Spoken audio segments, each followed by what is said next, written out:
Bienvenidos al seminario Seguridad en Wi-Fi pública. Desde hace más de 20 años, las redes IE 802.11 han ido mejorando los sistemas criptográficos empleados para cifrar las comunicaciones. Las debilidades identificadas por analistas e investigadores desde la aparición del protocolo web han forzado dicha evolución a protocolos más robustos, como por ejemplo VPA2. Asimismo, la aparición de nuevas funcionalidades Wi-Fi y estándares, como por ejemplo el WPS, han abierto la puerta a nuevos vectores de ataque para comprometer redes inalámbricas. Entender estas tecnologías, así como los tipos de ataques utilizados por los atacantes, será fundamental para concienciar a los usuarios sobre los riesgos a los que se exponen cuando se conectan con redes públicas no protegidas adecuadamente. Este seminario web se compone de la siguiente manera. ¿Qué es la alianza Wi-Fi? Tipos de redes 802.11. Riesgos en redes Wi-Fi públicas. Packet sniffing. Man in the middle. Denegación de servicio. MAC spoofing. Debilidades en los sistemas de autenticación. Recomendaciones de seguridad para el uso de redes públicas. Uso de cifrado seguro. Conexiones HTTPS. Conexión manual. Configuración VPN. Actualizaciones de seguridad del equipo. Recursos compartidos. Y sincronización automática. ¿Qué es la alianza Wi-Fi? La alianza Wi-Fi, también conocida como Wireless Ethernet Compatibility Alliance, es una organización global sin ánimo de lucro fundada en 1999 que promueve la tecnología Wi-Fi y certifica los productos que hacen uso de dicha tecnología si se ajustan a ciertas normas de interoperabilidad. El término Wi-Fi hace referencia a Wireless Fidelity, es decir, fidelidad inalámbrica. Es una tecnología de transmisión de datos basada en el estándar 802.11. La aparición de las redes inalámbricas ha permitido extender las redes de equipos convencionales interconectados físicamente mediante cable. Con la tecnología Wi-Fi se proporciona libertad de movimiento sin necesidad de depender de una ubicación física determinada a la hora de conectarse a los recursos ofrecidos por una organización. Tipos de redes 802.11. El estándar 802.11 es una familia de normas inalámbricas creada por el Instituto de Ingenieros Eléctricos y Electrónicos. Su objetivo es definir la modalidad de interconexión entre estaciones utilizando el aire como medio de propagación. Este estándar define los niveles inferiores del modelo OSI para las conexiones inalámbricas que utilizan ondas electromagnéticas, es decir, la capa física y la capa de enlace de datos. De forma simplificada, la arquitectura 802.11 está basada en una arquitectura celular. El sistema se divide en celdas denominadas BSS, Basic Service Set, gobernadas por un punto de acceso o AP. Este punto de acceso es el elemento esencial de la red, puesto que será el transmisor y el receptor de la señal que se transmitirá por el aire proporcionando cobertura a las estaciones que forman parte de la WLAN. Tan solo un año después de la creación de la alianza Wi-Fi, se certifica la interoperabilidad según la norma IE 802.11b. Garantizando que todos los equipos bajo dicha norma pudieran trabajar juntos sin problema, independientemente de su fabricante. Posteriormente surgirían versiones mejoradas 802.11a, 802.11g, 802.11n y 802.11ac, así como otras normas diseñadas para extender el alcance actual de determinadas familias. Con el paso del tiempo y a raíz de la definición del 802.11, se han ido implementando distintos estándares con el objetivo de mejorar la conectividad y su rendimiento. Cada uno de ellos posee diferentes características que afectan a factores como la frecuencia, el ancho de banda, la velocidad, el alcance, etc. A pesar de que cualquier dispositivo con un adaptador Wi-Fi integrado debe tener impreso los estándares que admite, existen otras vías para obtener información sobre el mismo. Desde Windows, por ejemplo, podemos acceder a las propiedades de nuestro adaptador inalámbrico desde el administrador de dispositivos. Únicamente es necesario seleccionar el adaptador de red inalámbrico y acceder a sus propiedades. Desde las opciones avanzadas podremos obtener todo tipo de información técnica sobre el mismo, incluidos los estándares y familias soportadas. Como alternativa, desde la línea de comandos, es posible acceder a todo tipo de información técnica sobre nuestro adaptador utilizando el comando netswlan, junto a la extensa variedad de opciones disponibles. Las redes Wi-Fi generalmente admiten dos modos de funcionamiento. Por un lado, el empleado por la mayoría de las configuraciones, denominado modo infraestructura. En este escenario, los datos que se transfieren entre dispositivos inalámbricos de la red pasan a través de un punto de acceso central, por ejemplo, un router. Este modo de funcionamiento se basa en un sistema centralizado, es decir, cuando un cliente, por ejemplo, un PC, quiere enviar un mensaje a otro equipo, lo envía al punto de acceso y éste lo reenvía hasta el PC destino. El otro modo de funcionamiento existente denominado modo ad hoc, permite que los datos se transmitan directamente entre dispositivos inalámbricos, sin la necesidad de tener que pasar por un punto de acceso. Es decir, cada terminal se comunica con sus compañeros para hacer una red de igual a igual. Tener cierta destreza con la línea de comandos nos permitirá obtener gran cantidad de información de forma rápida, no solo sobre nuestro adaptador Wi-Fi, sino sobre el entorno de red en el que nos encontramos. Veamos algunos ejemplos. Mediante el comando nets WLAN show interface podremos obtener información relacionada con nuestro adaptador, el SSID al cual estamos conectados, el modo de operación, así como el tipo actual de autenticación empleada. Utilizando las opciones Show Drivers, obtendremos información sobre el driver asociado a nuestro dispositivo inalámbrico, así como los modos de autenticación y cifrado admitidos por el mismo. La opción Show Profiles, Find STR / Android, nos listará el nombre de las redes que en algún momento hemos utilizado. En el ejemplo se filtrarán aquellas empleadas cuyo nombre contenga la cadena Android. Una vez obtengamos el nombre, podemos obtener información más precisa sobre la misma utilizando la opción Show Profile Name, por ejemplo, el modo de conexión, el tipo de red, el tipo de autenticación utilizado, la clave empleada, etc.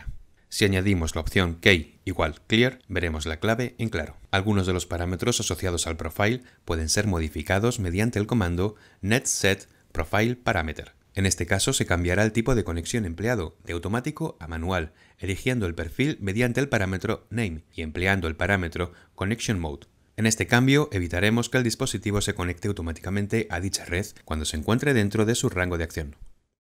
Riesgos en redes públicas.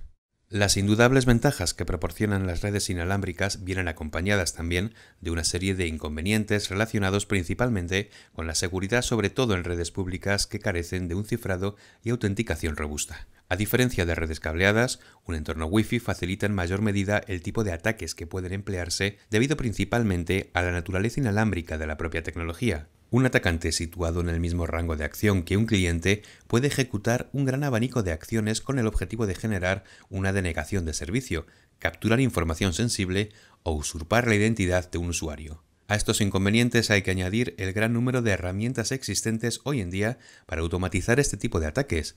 La facilidad de uso de estas hace que atacantes sin conocimientos técnicos avanzados puedan ejecutar con éxito un gran número de estas acciones. Entre las acciones ofensivas más comunes utilizadas por atacantes en entornos inalámbricos nos encontramos con las siguientes técnicas. Packet Sniffing, también conocido como eavesdropping. La idea de este ataque es emplear herramientas de captura de tráfico para obtener de forma pasiva información sensible. A pesar de que hoy en día la mayor parte de los servicios web emplean cifrado por medio de SSL o TLS, un atacante puede aprovecharse de servicios y protocolos inseguros para llevar a cabo ataques más sofisticados, con los que conseguir acceder a las comunicaciones del usuario. Ataques Man in the Middle. En este tipo de ataques el atacante se coloca en medio de la comunicación inalámbrica entre emisor y receptor, suplantando a una de las partes. Existen diversas técnicas para conseguir dicho objetivo. Por ejemplo, es común hacer uso de ARP spoofing, en donde utilizan paquetes ARP falsos para forzar que tanto el router como el cliente afectado envíen las tramas al atacante. Otra técnica común es emplear un punto de acceso falso para suplantar a un router legítimo. Denegación de servicio.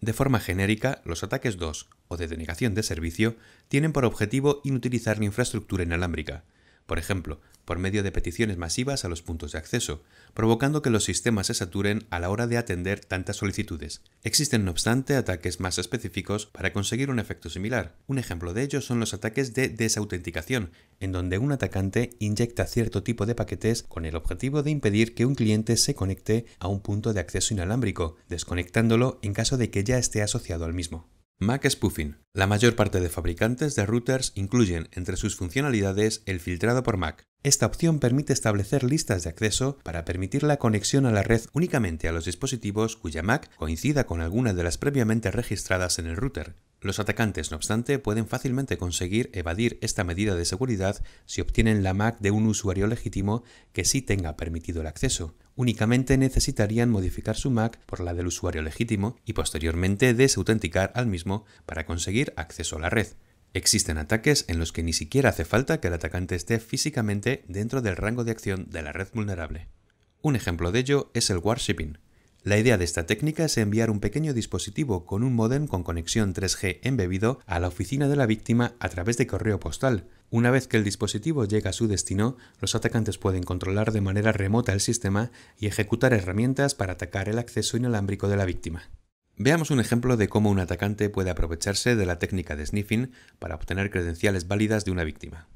En la imagen se muestra la captura de tráfico efectuada por un atacante dentro de cierta red pública que no implementa ningún tipo de cifrado. El atacante está visualizando mediante la herramienta de análisis de tráfico Wireshark las comunicaciones HTTP realizadas por cierto cliente. Como se observa, existen determinadas peticiones web efectuadas por un dispositivo móvil Xiaomi que no hacen uso de HTTPS. En la captura se puede apreciar que la víctima se ha intentado autenticar varias veces contra un servicio web ingresando sus credenciales por medio de determinado formulario. Obsérvese cómo tanto el usuario como la contraseña se pueden ver en claro dentro del contenido post remitido al servicio web. No obstante, en un primer intento parece que el usuario ha introducido de forma incorrecta sus credenciales. Sin embargo, si se observa la siguiente sesión, el usuario se autentica de forma correcta utilizando unas credenciales que a partir de ese momento conocerá también el atacante. Debilidades en los sistemas de autenticación. En un entorno cableado, para que un equipo pueda trabajar basta con conectar un cable Ethernet entre la tarjeta de red y la toma de red correspondiente. En una red Wi-Fi, sin embargo, se requiere que el cliente pase por una serie de fases antes de que éste pueda hacer uso de la WLAN. La primera fase, denominada fase de autenticación, es el primer paso en la conexión a la red, el cual tiene efecto en la capa 2 del modelo OSI. El objetivo de esta fase es autenticar al dispositivo, no al usuario. Dicha fase es especialmente importante con respecto a la seguridad, tal y como veremos en posteriores diapositivas. El proceso se inicia cuando el cliente envía una trama de petición de autenticación al punto de acceso correspondiente, y éste acepta o rechaza la misma. El estándar 802.11 define dos tipos de autenticación: sistema abierto o clave compartida. El primer caso se considera un sistema de autenticación nulo, en el que se autentica cualquier dispositivo que solicite acceder a la red.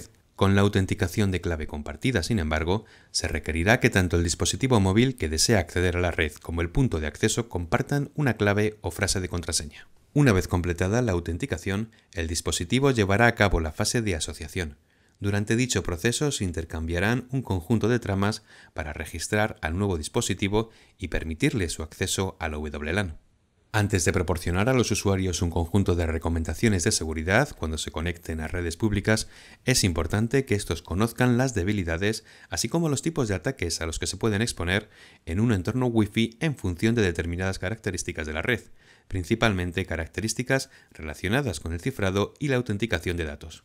Actualmente la mayor parte de los puntos de acceso permiten los tipos de autenticación web WPA y WPA2. A pesar de que WPA2 CCMP es actualmente una de las configuraciones más recomendadas, en octubre de 2017 un nuevo ataque, denominado Key Reinstallation Attack, ponía de manifiesto cómo explotar diversas vulnerabilidades, permitiendo entre otros que un atacante pudiera leer o inyectar datos maliciosos. Actualmente la nueva especificación WPA3 permite protegerse de este tipo de ataques y mejorar significativamente algunas de las debilidades de sus predecesores. No obstante, recientes investigaciones han puesto de manifiesto nuevos vectores de ataque contra esta implementación. En las siguientes diapositivas se discutirán las principales debilidades y ataques comunes contra los sistemas de autenticación más habituales. Con esta información los usuarios entenderán en mayor medida la importancia de conectarse a una red pública con un sistema de cifrado y autenticación robusta. A la hora de conectarnos a una red Wi-Fi desde un equipo Windows, este nos indica desde el panel de redes disponibles si la misma se considera segura o no en función del sistema de autenticación utilizado. Una forma de obtener información más detallada sobre la red o redes que están a nuestro alcance es mediante el comando netswlan show networks. La salida generada por este comando nos informará de todas las redes disponibles junto con su SSID, el tipo de red, la autenticación y el cifrado implementado. De esta manera, a la hora de conectar con una red pública, podremos conocer de antemano los métodos de seguridad soportados y, en función de estos, decidir si conectamos o no a la misma. En la imagen adjunta, por ejemplo, se observan 7 redes disponibles que hacen uso de WPA2 y CCMP. Debilidades y ataques comunes en web. Web fue el primer sistema de cifrado de seguridad para redes Wi-Fi incluido en el estándar 802.11, pensado para proporcionar una confidencialidad comparable a la de una red tradicional cableada. Web implementa un cifrado a capa 2, basado en el algoritmo RC4 para garantizar la confidencialidad utilizando claves de 64 o de 128 bits. Asimismo, se apoya en CRC32 como mecanismo de detección de errores para asegurar la integridad de los datos. Uno de los principales problemas de este sistema de autenticación radica en la forma de gestionar los vectores de inicialización IV del algoritmo RC4. Dicho IV es la parte variable de la clave que permite minimizar la probabilidad de alimentar dicho algoritmo con las mismas entradas. El IV utilizado por Web es muy pequeño. Si una secuencia de llaves generadas por determinado IV es obtenida por un atacante, este podría descifrar los paquetes que hayan sido cifrados por el mismo vector de inicialización. Actualmente el uso de Web es absolutamente desaconsejable por la facilidad que tendría un atacante de descifrar la clave para acceder a la red. Generalmente el modus operandi consiste en capturar una cantidad de paquetes determinada, dependiente del número de bits del cifrado, para posteriormente intentar descifrar la clave. El atacante además puede fomentar el incremento de paquetes intercambiados con el objetivo de acelerar el proceso, por ejemplo, mediante la inyección de paquetes ARP. La suite de herramientas Aircrack es uno de los recursos más utilizados por atacantes para automatizar estas acciones. Debilidades y ataques comunes en WPA. Para corregir las deficiencias identificadas en el sistema de autentificación web, la alianza Wi-Fi desarrolló el Wi-Fi Protected Access, también conocido como WPA. Una de las principales novedades implementadas en WPA para subsanar los problemas de gestión de la clave en su predecesor fue la posibilidad de utilizar un servidor de autenticación, por ejemplo, un servidor Radius, para distribuir claves diferentes a cada cliente por medio del protocolo 802.1. No obstante, WPA también permite utilizar el método menos seguro de clave precompartida, siendo este el caso más común para usuarios de casa o pequeña oficina. WPA sigue utilizando RC4, pero implementando mejoras que consiguen paliar las deficiencias en web. Por ejemplo, la utilización de vectores de inicialización, IV, mucho más grandes junto con reglas de secuenciación, evitando ataques estadísticos para la recuperación de la clave. Otra de las mejoras significativas respecto a web son la implementación del protocolo de integridad de clave temporal, el cual permite cambiar las claves dinámicamente a medida que el sistema es utilizado, así como el reemplazo de la verificación de redundancia cíclica CRC32 por un código de integridad denominado Michael. No obstante, a pesar de que TKIP se desarrolló precisamente para subsanar los problemas de su predecesor y para ser compatible con este, conserva varios peligros heredados de web que permitirán realizar un ataque muy similar a los ya existentes. Las deficiencias identificadas en esta solución permitirían a un atacante descifrar porciones pequeñas de datos, secuestrar una sesión TCP, inyectar código dañino, etc. En la imagen adjunta se representa un ataque de estas características en donde un atacante consigue recuperar las cookies de determinada sesión HTTP para usurpar la navegación de un usuario legítimo. Asimismo, el modo PSK de WPA también es susceptible a fuerza bruta si se captura el handshake inicial y se emplean claves poco robustas. Debilidades y ataques comunes en WPA2. Nuevamente, WPA2 se desarrolló para solucionar los problemas de seguridad identificados en su predecesor WPA. Una de las mejoras más significativas fue la incorporación del estándar de cifrado avanzado, también conocido como AES, y de la introducción de CCMP, un protocolo de cifrado que fue diseñado para redes de área local inalámbricas y que implementa los estándares IE 802.11i, mejorando al estándar original IE 802.11. A pesar de que WPA2 supuso una mejora significativa en términos de seguridad respecto a WPA y web, todavía existen ataques que hacen viable vulnerar este sistema de autenticación. Los ataques más eficientes hasta el año 2017 contra WPA2 consistían en capturar el Handshake EAPOL, Extensible Authentication Protocol Overland, de 4 vías y posteriormente aplicar fuerza bruta. Este ataque, no obstante, podía frustrarse mediante el uso de contraseñas robustas. Sin embargo, en octubre de 2017, el investigador Matthew Van Hoef encontró la manera de vulnerar el protocolo WPA2 utilizando otro enfoque. Este ataque, apodado como ataque de reinstalación de clave, también se aprovecha del handshake de 4 vías para engañar a una víctima a que vuelva a instalar una clave ya en uso, lo que se logra manipulando y reproduciendo mensajes criptográficos de comunicación. La debilidad se encuentra en el propio estándar Wi-Fi y no en implementaciones o productos individuales, afectando a todas las plataformas de software importantes, incluyendo Microsoft Windows, macOS, iOS, Android y Linux. Debilidades y ataques comunes en WPA3. El acceso Wi-Fi protegido 3 se anunciaría en enero de 2008 como sucesor del WPA2 después del descubrimiento de la vulnerabilidad crack. Este nuevo estándar mantiene el algoritmo AES empleando un cifrado de 128 bits en el modo personal y 192 en el modo Enterprise.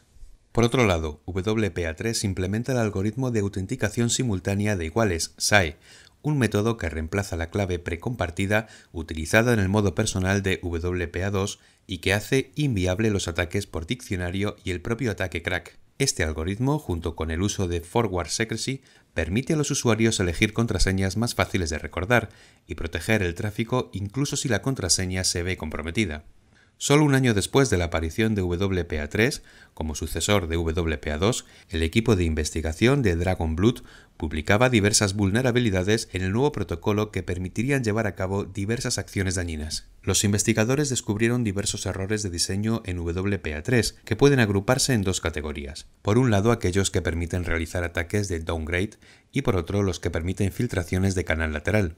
En el primer caso, un atacante podría forzar a un cliente a utilizar el tradicional sistema de autenticación WPA, exponiéndolo así a las vulnerabilidades descritas en anteriores diapositivas.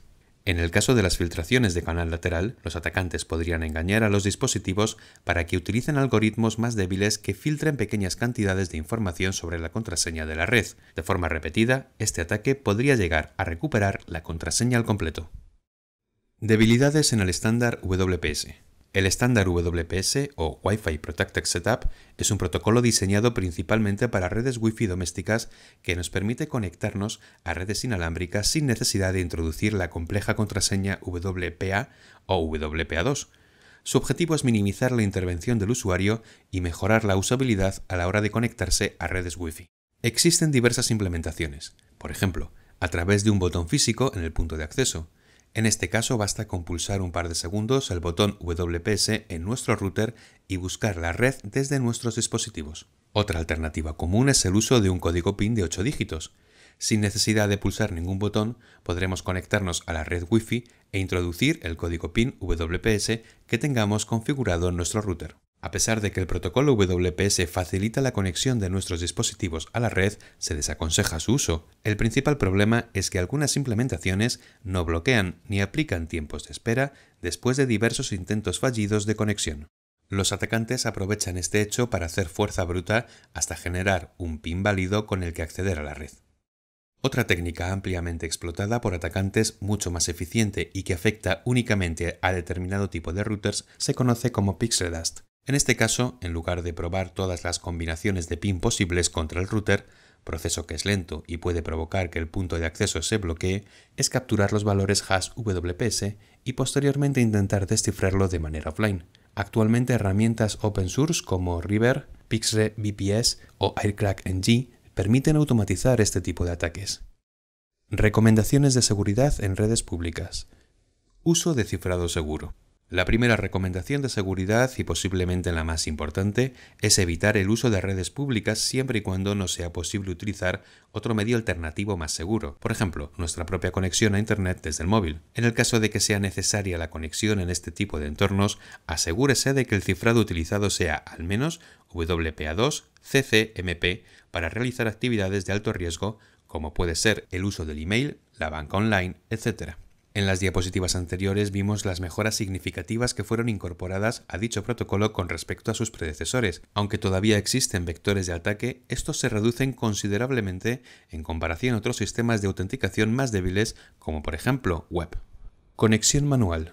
Es importante que la conexión con las redes públicas desde nuestros dispositivos se realice siempre de forma manual. De esta manera evitaremos conectarnos a un punto de acceso que trate de suplantar a uno legítimo. Esta es una de las maneras que puede emplear un atacante para llevar a cabo, por ejemplo, un ataque man in the middle. La idea de este ataque es configurar un router o dispositivo que se haga pasar por un punto de acceso legítimo estableciendo, entre otros, el mismo SSID de red que el empleado por el AP original. Cuando el cliente se encuentre dentro del alcance del router falso, se conectará automáticamente si éste cuenta con la opción de conectividad automática activada. En este punto, el atacante podrá interceptar todas las comunicaciones realizadas por el cliente y utilizar ataques más avanzados para, por ejemplo, inyectar código dañino en el equipo de la víctima. Uso de HTTPS. Es muy importante asegurarse de conectar únicamente con sitios web que tengan implementado el protocolo HTTPS, sobre todo si se va a hacer uso de servicios que manejan información sensible o requieran de algún tipo de autenticación. Asimismo, es importante prestar especial atención a cualquier alerta de seguridad del navegador, ya que ésta podría informar de que un atacante está intentando suplantar un sitio web legítimo por medio, por ejemplo, de un ataque man in the middle. En dicho caso, se recomienda desconectar automáticamente de la red Wi-Fi, ya que posiblemente haya sido comprometida.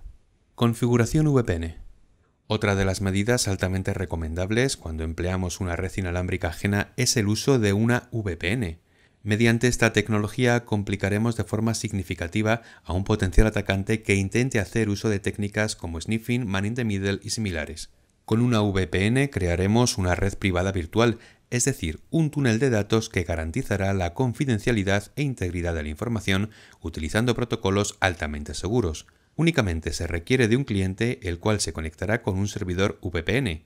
Las conexiones del usuario se cifrarán antes de enviarse al servidor. Este hecho lo hace realmente seguro frente a atacantes que intenten acceder al contenido de las conexiones generadas por los usuarios.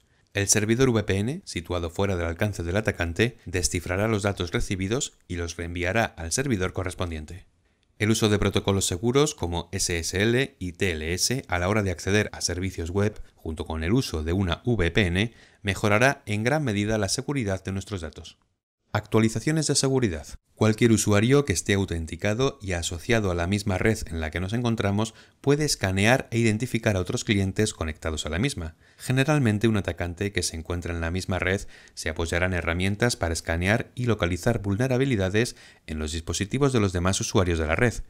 Si alguna de estas vulnerabilidades permite ejecución de código remoto, será viable que el atacante comprometiese al completo nuestro equipo. Por este motivo es importante comprobar que nuestro equipo está correctamente actualizado. Dichas actualizaciones, solo de canales oficiales previstos por los fabricantes, deben aplicarse no solamente al sistema operativo, sino a cualquier servicio o programa que sea alcanzable a través de la red, por ejemplo, un servidor FTP, un servidor web, etc. Recursos compartidos. Antes de conectar con una red pública, compruebe que su equipo no esté compartiendo recursos con información sensible. Incluso si no se comparte información confidencial ni sensible, es recomendable desactivar la compartición de recursos, ya que un atacante que identifique alguna unidad compartida puede descargar malware en su equipo. En ocasiones, este tipo de unidades compartidas requieren autenticación.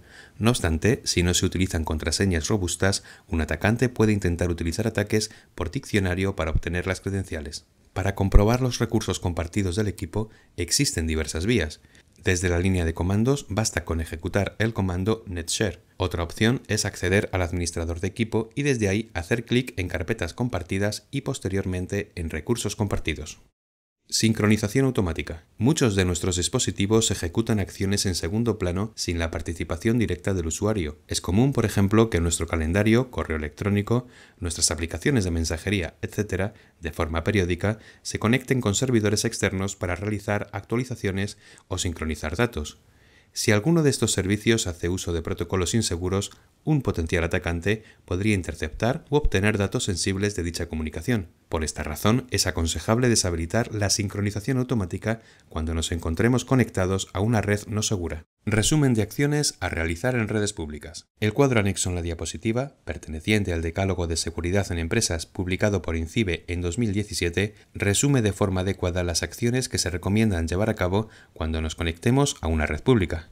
Fíjese que dichas acciones variarán en función de la seguridad de la configuración Wi-Fi y de los propios servicios de los que hagamos uso. De este modo, por ejemplo, si no contamos con un entorno de seguridad Wi-Fi seguro, se recomienda únicamente utilizar nuestro dispositivo para realizar acciones de bajo riesgo como navegar en páginas de ocio o leer noticias. Únicamente cuando la seguridad sea razonable y considerando las pautas y recomendaciones descritas en diapositivas anteriores, se aconseja efectuar acciones de alto riesgo como pudieran ser el uso de servicios de banca o el acceso a servicios que requieran de autenticación.